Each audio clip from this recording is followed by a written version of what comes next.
This passage explores a fundamental shift in how God's people are called to interact with the world, moving from the Old Testament's eye for an eye principle to Jesus' radical teaching of non-retaliation and love for one's enemies. Let's break down the key elements. The old paradigm: justice and retribution.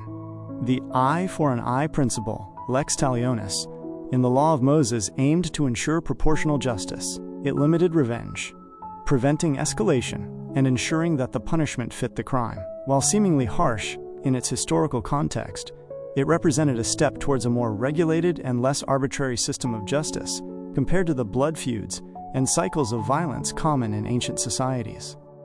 It established a standard of fairness within a framework of retributive justice. The new paradigm: love and forgiveness. Jesus' teaching in the Sermon on the Mount directly challenges this established understanding of justice. He doesn't merely refine the old law, he introduces a completely different approach. Do not resist an evil person is a radical departure. Turning the other cheek is a powerful symbol of nonviolent resistance, demonstrating a willingness to absorb harm rather than inflict it. This isn't about passive acceptance of injustice. It's about breaking the cycle of violence and retaliation. The motivation: love and imitation of God. The core of this new paradigm is love. Not just love for those who love us, but love for our enemies. Matthew chapter 5 verse 44. This kind of love is not based on reciprocity or merit.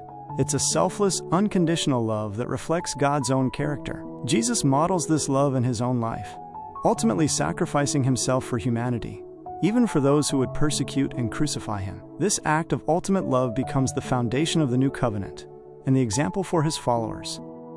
The practical implications. Peter echoes Jesus' teaching, emphasizing that believers are called to bless those who do evil to them. This isn't just a nice sentiment. It's a practical way of living that actively counters the world's tendency towards retaliation and vengeance. It requires a radical shift in perspective, recognizing that true strength lies not in retaliating but in overcoming evil with good. This echoes Romans chapter 12 verse 21. Do not be overcome by evil, but overcome evil with good. The contrast: retributive versus restorative justice. The passage highlights the tension between retributive justice, eye for an eye, and restorative justice. Retributive justice focuses on punishment as a way of balancing the scales. Restorative justice, on the other hand, focuses on healing the harm caused and restoring relationships. Jesus' teaching leans heavily towards restorative justice, recognizing that true justice involves more than just punishment. It requires addressing the root causes of conflict and promoting reconciliation. The challenge: living out this new paradigm is incredibly difficult. It goes against our natural instincts for self-preservation and retaliation.